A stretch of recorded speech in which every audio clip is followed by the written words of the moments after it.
Hello, snakes. My name is Dante, and today it's Podcast Tuesday once again. And today we're gonna talk about card type that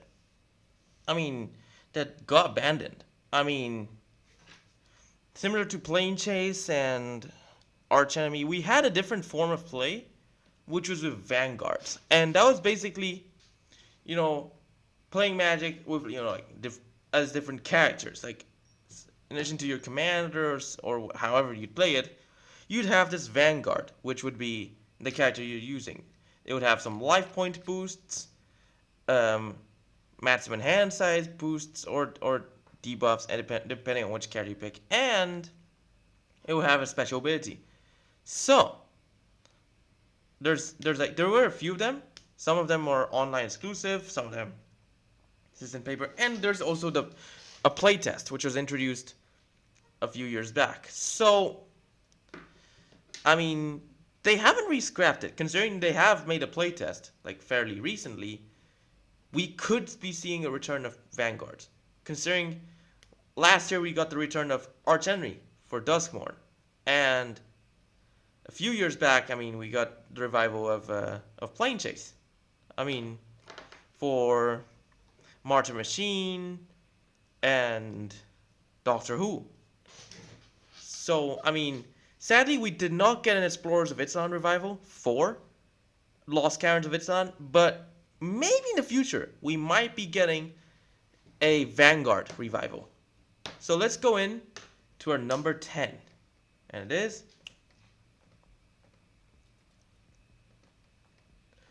this is Aladamri.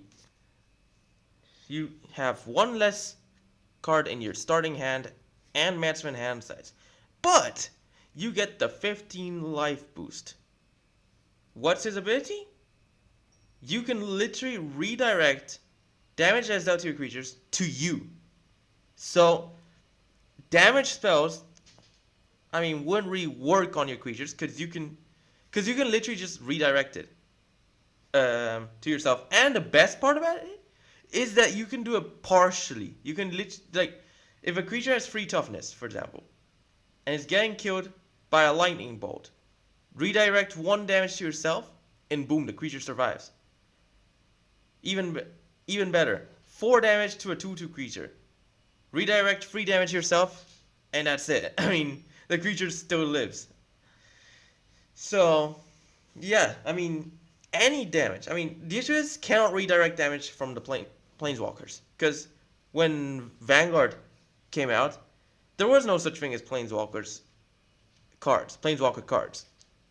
Because of course we had planeswalkers in the lore, but yeah. And honestly, it's really cool. That's basically Eladamri. Let's go to our number 9, and we got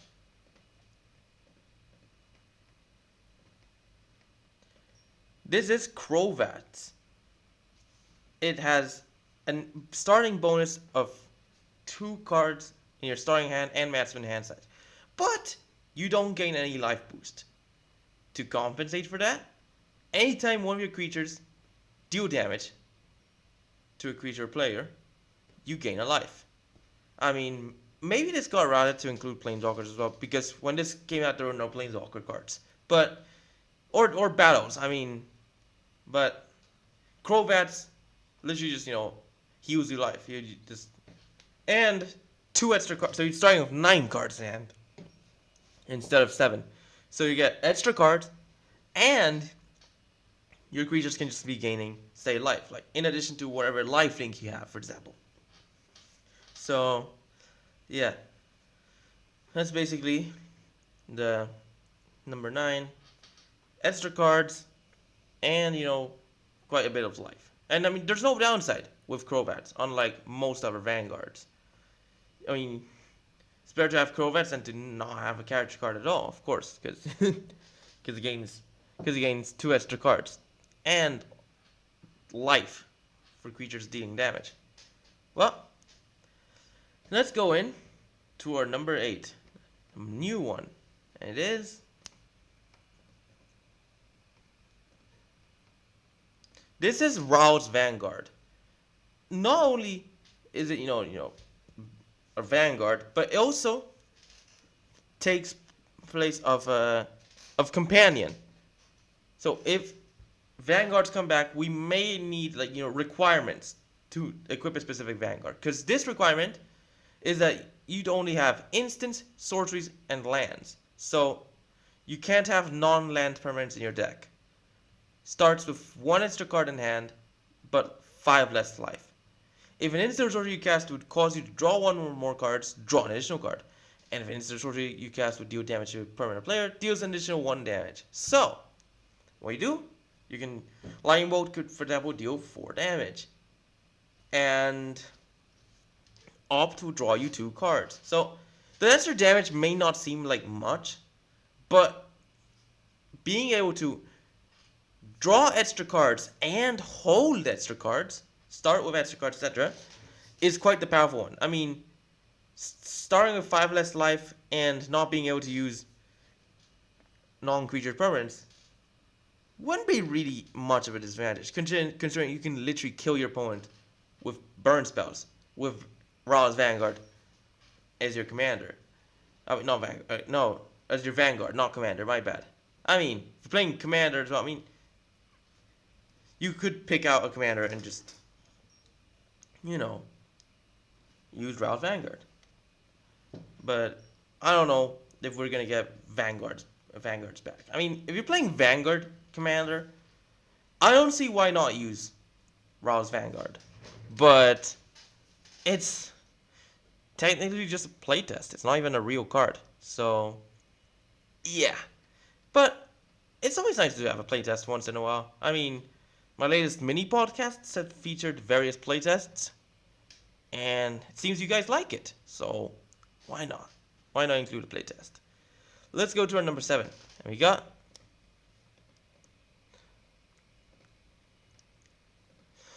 Ashnod. So, start with 1 extra card in hand when the maximum hand size of 1, but you're starting at 12 life. Alright, it's quite risky because you're going to start at 12 life, which means a few hits could kill you. But anytime a creature hits you, boom, it's gone. So creatures will only get to hit you once. So if you, with life gain and stuff, I mean, literally, you could probably outlast the opponent's board state by killing off, the creatures that just keep on hitting you. So, which would then lead you to your victory. Because, of course, the opponent has to lose the creature every time they attack you. I mean, so that the creature will only attack once without getting blocked and stuff. Then, yeah. And if it has trample, I mean, it's going to be even worse. Because they can't really use trample because just the slightest damage that passes over would end up killing the trampler. I mean, well, if the creature was going to die in combat either way, then, no, but then you're going to not block it. I mean, whatever. That's basically Ashnod. Really powerful defense mechanism. Only downside is her starting life total. But starting hand in the defense mechanism is insane, man. I mean, yeah. That's our number 7. Let's go to our number 6. And we got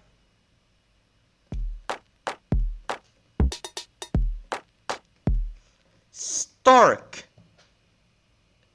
It has no hand bonus, but you start at 2 less life. The good thing is that on your draw step, you basically, instead of drawing, you draw 2 and send 1 to the bottom. So, if you want, if you don't like the cards in your hand, I mean, just. But I don't see why not do that. Because you can send one of the cards you drew, or you could send, one of the cards that you have in your hand. So, you're drawing an extra card, and you're sending, one to the bottom. Similar to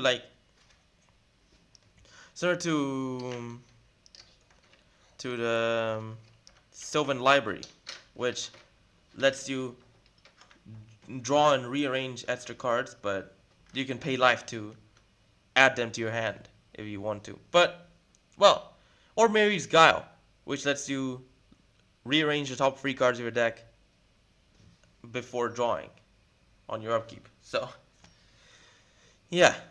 Stark has a cool ability, a slight life reduction, but it's not that much. I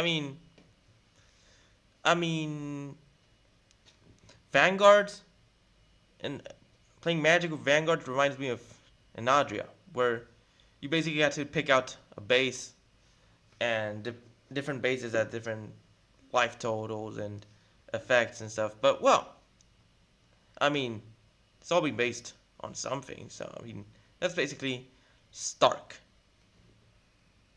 Let's go to our number 5. And we got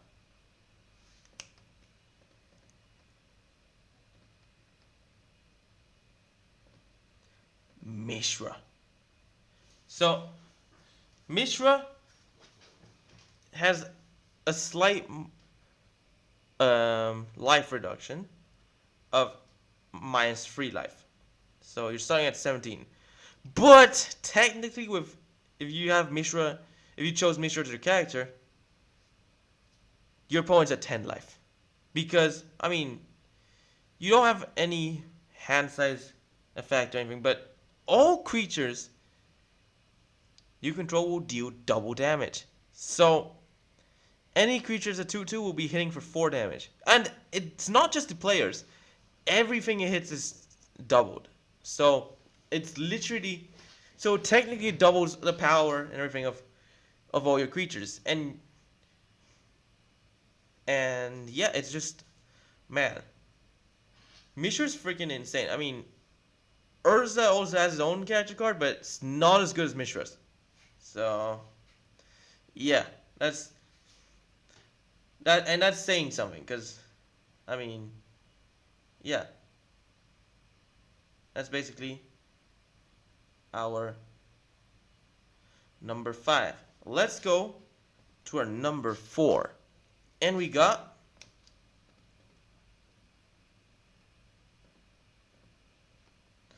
the perfect character for Slivers. Sliver Queen Brood Mother. So, don't get a match in hand size boost or anything, but you get 8 extra life. And you can pay 3 mana at any time to create a 1/1 Sliver. So, may not have any abilities, but it will definitely get a boost from all the Slivers you have. Like, the thing about Slivers is that they share their effects upon all the other Slivers. I mean, in the past, it would affect everyone's Slivers.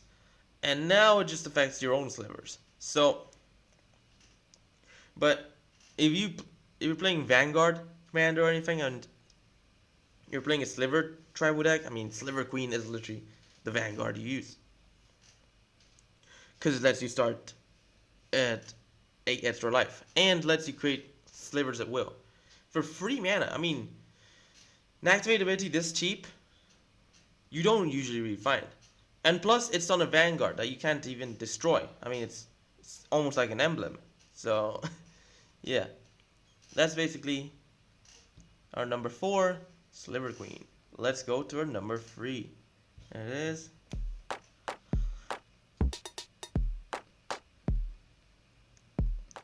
Miri! So, no hand modification, but you start 5 extra life. And all your lands add Wooburg. So, Miri for any... I mean, not Wooburg, any color. So, Miri for any Wooburg deck, that's what I want to say, would be perfect. Because you will not have color issues. You'd be able to basically add... Oh, but it's only for basic lands. But, well, you don't have to play dual lands with Miri as your character. Because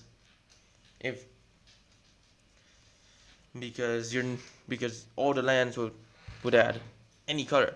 I mean, use... Like, the only non-basics you should use if you're using Miri as your as your character would be, fetches or even utility lands. Lands that have an effect that you can just activate, even though it would add cards. But well, who cares? It's freaking Miri. I mean, you just you're the Woober costs would just be 5 mana. You don't have to like hope to gather the 5 lands that add the colors you need to play your commander or something. I don't know. I mean, really depends on what you're doing. And plus, there's no debuff from using Miri. So, it's technically better to have Miri than to have no character at all. Once again. Same with Slayer Queen and some other cards. I mean, but yeah, that's basically Miri. Let's go to our number 2. And we got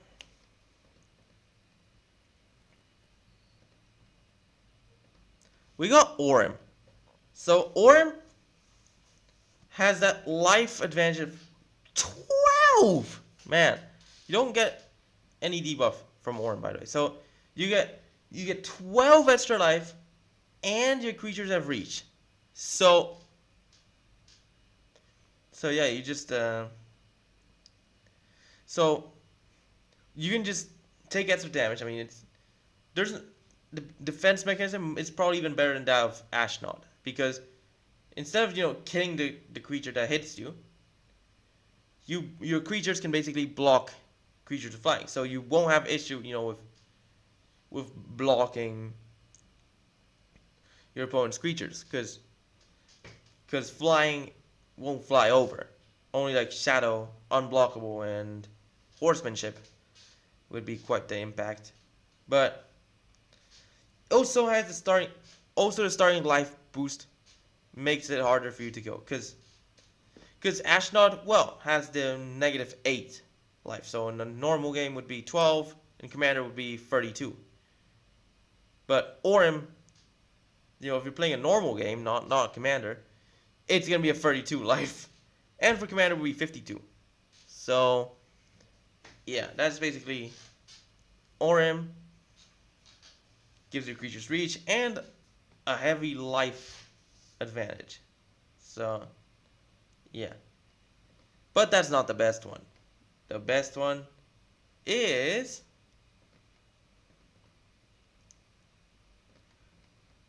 Karn. Karn with 1 extra card in your hand and 6 extra life makes all your non-creature artifacts into artifact creatures with power and toughness equal to the mana cost.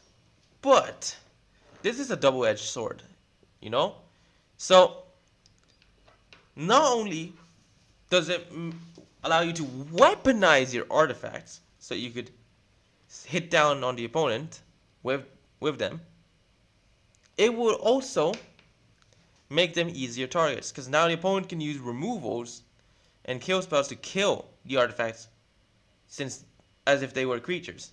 So yeah, and you can't use artifact lands or X costed artifacts because they die instantly. So no Chalice of the Void, no Darksteel Citadel, no or Astral Cornucopia. So yeah, that's basically the only disadvantage you have with Karn, but you get the life boost, an extra card, and you weaponize your artifacts, so you can beat down on the opponent if you need to with the artifacts you may have. Well, that's it for the vanguards, or is it? Well, we first got the combo and a funny comparison between 2 vanguards, with one being strictly better than the other. Yeah, let's go to our combo.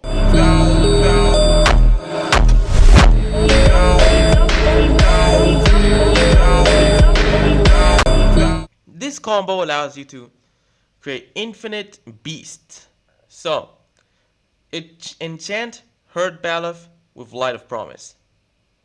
So every time you gain life, put that many counters on Herd Baloth. And every time counters are put on her battlefield, you create a 4/4 beast. With Lunarch Veteran, or something similar, whenever another creature enters under your control, you gain a life. So, every time um, one of the beasts enter, you gain a life. Then when you gain a life, you put a counter on the herd battlefield. And then when the counter is put on the herd battlefield, you create a beast. You can do this any number of times. And since it's a May ability for the herd battlefield, you can stop it whenever you want. So it's not a combo that breaks the game by making it a tie, but it does, like, set up a big board state, allowing you to one-shot the opponent next turn if the opponent has no flyers or board wipe or anything. And don't forget, you're at infinite life as well. And her drive's an infinity. So, yeah. Best part of Lunarch Veteran is that it has Disturb. So if it dies, you could bring it back on the other side, which would gain you life every time one of your creatures left the battlefield. So with a sack outlet, this combo would still work. So, yeah. And plus you gain the sacrifice effects. So, there's that. Let's go to a non-bow. Which isn't really a non-bow, but whatever.